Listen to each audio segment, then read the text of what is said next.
ఓం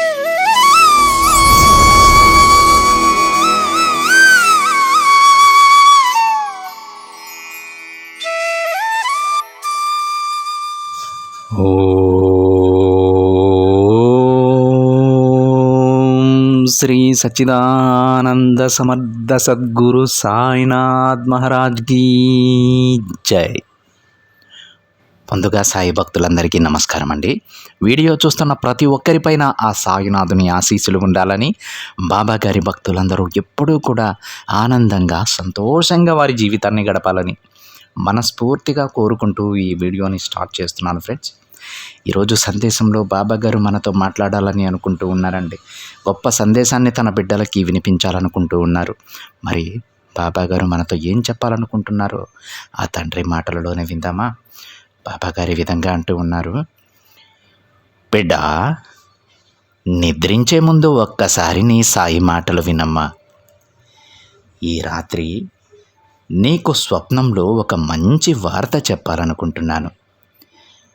అదేంటో వెంటనే తెలుసుకో అని బాబాగారు అంటూ ఉన్నారండి. ఈరోజు బాబాగారు తన బిడ్డలకు స్వప్నంలో దర్శనం ఇవ్వబోతూ ఉన్నారట. అంతటి భాగ్యాన్ని ఏ బిడ్డలకు ప్రసాదించబోతూ ఉన్నారో ఆ తండ్రి, ఆ బిడ్డలతో ఏం మాట్లాడాలనుకుంటూ ఉన్నారో ఆ తండ్రి మాటలలోనే విని తెలుసుకుందాం. ఈరోజు బాబాగారు తన బిడ్డలతో ఏం చెప్పినా సరే అది ఒక శుభవార్త గురించి అని బాబాగారి మాటలలో మనకు అర్థమవుతూ ఉంది. మరి అంత గొప్ప శుభవార్త ఏ బిడ్డల కోసం బాబాగారు ఈరోజు తీసుకొచ్చారో ఆ తండ్రి సాక్షాత్తు ఆ దేవాది దేవుని యొక్క దర్శన భాగ్యాన్ని ఏ బిడ్డల కోసం ప్రసాదించబోతూ ఉన్నారో ఆ తండ్రి మాటలలోనే విందాం. బాబాగారి విధంగా అంటూ ఉన్నారండి, బిడ్డ, ఏ రాత్రికి ఇది విని ప్రశాంతంగా నిద్రించమ్మా. నీ స్వప్నంలో ఒక ఆనందకరమైన వార్త చెబుతాను. నీ మనసులో ఉన్న సందేహాలన్నీ తీరుస్తాను బిడ్డ. నీ సాయి చెప్పేది జాగ్రత్తగా విను. ఈ మాటలు నీకోసమే ఈ రాత్రికి నీ స్వప్నంలో దర్శనం ఇవ్వబోతూ ఉన్నానమ్మా. నిర్లక్ష్యం చేయకు, వెంటనే విను తల్లి. బిడ్డ, నువ్వు నీ సాయి తండ్రి కోసం ఎక్కడెక్కడో వెతుకుతున్నావు కదా.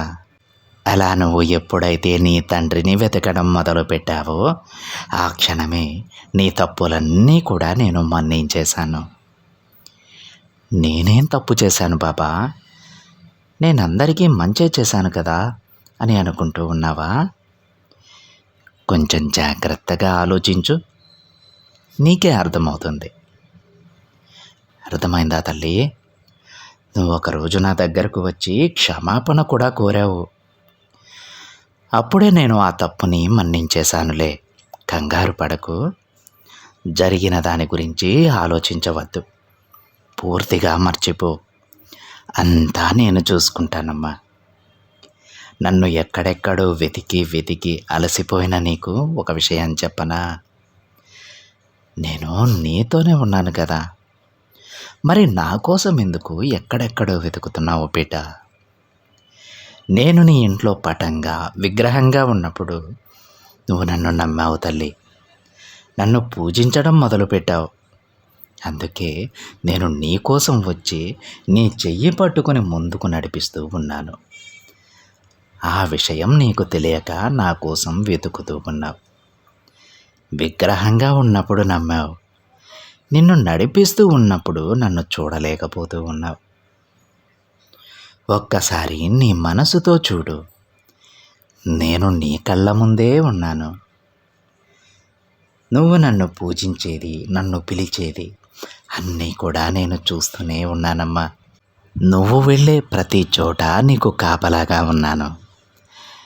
నీకు ఒక నీడలా నీ వెంటే తిరుగుతున్నాను తల్లి. నువ్వు ఒక విషయం గురించి ఎక్కువగా బాధపడుతూ ఉన్నావు కదా.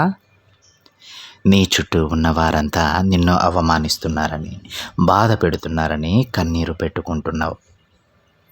అలాంటి సమయంలో కూడా నన్నెవరో కాపాడుతున్నారని గుర్తించావు కదా బిడ్డ. అలాంటి సందర్భంలో ఇది కళ లేక నిజమా అనేది తెలియక చాలా ఆందోళనలో ఉన్నావు. అదంతా నిజమే తల్లి. నిన్ను నేను కంటికి రెప్పలా కాపాడుకుంటూ ఉన్నాను.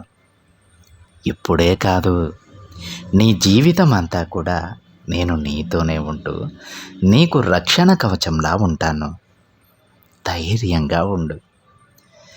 నీ అలవాటులను మార్చుకో బిడ్డ. నాలో ఐక్యమవ్వు. వెంటనే నీ కర్మదోషాల నుంచి, నీ పాపాల నుంచి నిన్ను దూరంగా తీసుకువెళ్తాను. నీకు కావాల్సింది, నువ్వు ఆశపడేది నీకు సరైన సమయంలో అందిస్తాను. నిన్ను, నీ కుటుంబాన్ని కాపాడే బాధ్యత నాది. నేను నీ వెంటే ఉంటూ నీకు ఒక దారి చూపిస్తానమ్మా. నీ ఆపద సమయంలో నువ్వు పిలిచేంత వరకు నేను వేచి చూడను. నీ కష్టానికి ముందు నేను నిలబడతాను. నిన్ను చుట్టుముట్టిన సమస్యలను నేను తరిమేస్తాను తల్లి.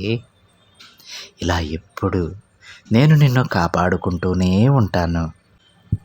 కొన్ని సందర్భాలలో జాగ్రత్తగా ఉండు చాలు. అలాంటి సందర్భాలలో నేను నీకు కొన్ని సంకేతాలు పంపుతానమ్మా. అది నీకు ఎవరి ద్వారానైనా పంపుతాను. కొంచెం గమనిస్తూ ఉండు. ఆ సంకేతాల వలన నీకు రాబోయే చెడు నుంచి నువ్వు బయటపడతావు. కొన్నిసార్లు నీ స్వప్నంలోకి కూడా వచ్చి సూక్ష్మంగా కొన్ని సందేశాలు పంపుతాను. ఇక నీ మనసులో ఉన్న దిగులంతా కూడా వదిలిపెట్టు. నీకు కావలసినవి, చెప్పాల్సినవి నీ స్వప్నంలోకి వచ్చి చెబుతాను. కొన్నిసార్లు నిన్ను హెచ్చరిస్తాను, మరికొన్నిసార్లు నీకు శుభవార్తలు చెబుతాను. నమ్మకంతో ఉండు బిడ్డ. నీ ప్రార్థనలన్నీ నేను తీరుస్తాను. మంచి కార్యాలు, మంచి విషయాలు, వీటిని నీకు అందజేయడం నా బాధ్యత. నా ఆశీర్వాదంతోనే నువ్వు నా మాటలు వినగలుగుతూ ఉన్నావు. నా అనుగ్రహ బలం వలనే ఇది నువ్వు చూసి వినగలుగుతున్నావు తల్లి. నా ఆజ్ఞ లేనిదే ఇది నీ కంటపడదు. నీకు కావలసినవి నేను నీకు అందిస్తాను. జరగబోయే విషయాలు నీకు నేను ఏ రూపంలోనైనా తెలియజేస్తాను. నీ కలలోకైనా వస్తాను, నీ స్నేహితుల రూపంలోనైనా వస్తాను. కాబట్టి నువ్వు దేని గురించి భయపడవద్దు, బాధపడవద్దు. నీ సాయిని నేను నీకు ఎప్పుడూ తోడుగా ఉంటానమ్మా. ధైర్యంగా ఉండు. నీకు అంతా మంచే జరుగుతుంది బిడ్డ. ఇక ప్రశాంతంగా నిద్రించు అని బాబాగారు అంటూ ఉన్నారండి. ఈరోజు బాబాగారు చెప్పారు కదా, నువ్వు నన్ను ఎక్కడెక్కడో వెతుకుతూ ఉన్నావమ్మా. నేను నీ ఇంట్లో విగ్రహంగా ఉన్నప్పుడే నువ్వు నన్ను పూజించడం మొదలుపెట్టావు, నన్ను నమ్మి. కానీ ఈరోజు నేను దిగి వచ్చేసాను, నీ ఇంటికి వచ్చేసాను, నీ చెయ్యి పట్టుకొని నిన్ను నడిపించుకుంటూ ఉన్నాను. కానీ నువ్వు నన్ను గుర్తించలేకపోతూ ఉన్నావు. విగ్రహంలో ఉన్నప్పుడు నమ్మావు, నీ పక్కన తిరుగుతున్నప్పుడు నన్ను పట్టించుకోవడం లేదు. ఒక్కసారి నీ మనసుతో చూడు బిడ్డ. నిన్ను ఎన్ని ఆపదల నుంచి నేను కాపాడుకున్నాను, ఎన్ని సందేశాలు చెప్పి నిన్ను రక్షించుకున్నాను. ఒక్కసారి మనసుతో చూడు. అంతెందుకు, ఎన్ని కష్టాలు వచ్చినా సరే ఏదో ఒక సమయంలో ఏదో ఒక అద్భుతమైనటువంటి శక్తి నన్ను కాపాడుతుందేమో అని నీకు అనిపిస్తూ ఉంది కదా. మరి ఆ శక్తి ఏంటి?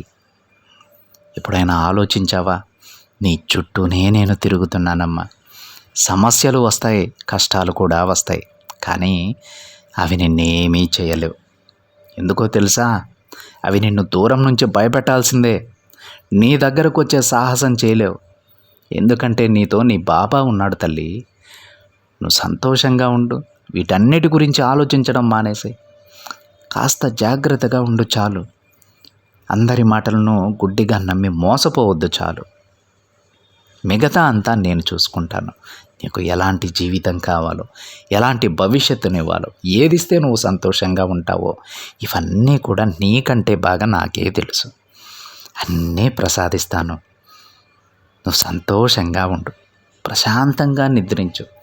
ఈరోజు నీ స్వప్నంలోకి వచ్చి నేనున్నాను, నేను నీతోనే నడుస్తూ ఉన్నాననేటువంటి నమ్మకాన్ని మళ్ళీ నేను కలిగిస్తానమ్మా అని బాబాగారు అంటూ ఉన్నారండి. ఫ్రెండ్స్, దీంట్లో మనం తెలుసుకోవాల్సింది ఏంటంటే, బాబాగారు మనం ఎలా అయితే చూస్తూ ఉన్నామో ఆ రూపంలోనే వస్తారనేటువంటిది కాదు. బాబాగారు ఏ రూపంలో అయినా వస్తారు. మనకొక మంచి జరిగింది అంటే ఆ మంచి గురించి ముందే హెచ్చరించారు అంటే ఆ వ్యక్తిలో బాబాగారు ఉన్నారు. ఆ వ్యక్తి ఎవరైనా అవ్వచ్చు. మీకు ఇంతకుముందు పరిచయం ఉన్నోళ్ళు అవ్వచ్చు, లేదంటే ముక్కు మొహం తెలియని వాళ్ళు కూడా అవ్వచ్చు.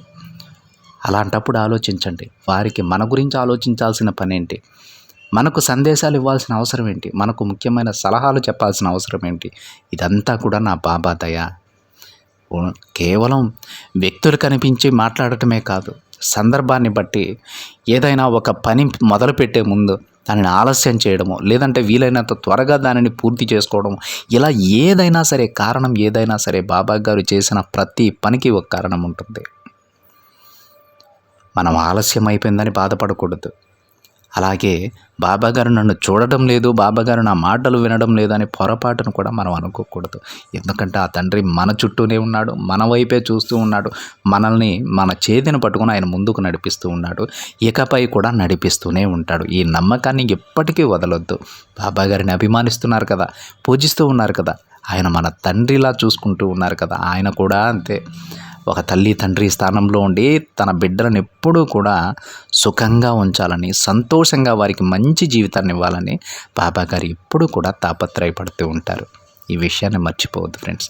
ఆ తండ్రి మన వెంట ఉన్నన్ని రోజులు మనకి ఎలాంటి ఆపద రాదు. ఇదండి ఈరోజు బాబాగారి సందేశం కనుక మీకు నచ్చినట్లయితే ఒక చిన్న లైక్ చేయండి ఫ్రెండ్స్. మరింతమంది మన బాబాగారి బిడ్డలకి ఈ సందేశాన్ని షేర్ చేయండి. మొదటిసారిగా ఛానల్ని చూస్తున్న వాళ్ళైతే తప్పకుండా సబ్స్క్రైబ్ చేసుకుని పక్కనే ఉన్న బెల్ ఐకాన్ని యాక్టివేట్ చేయండి.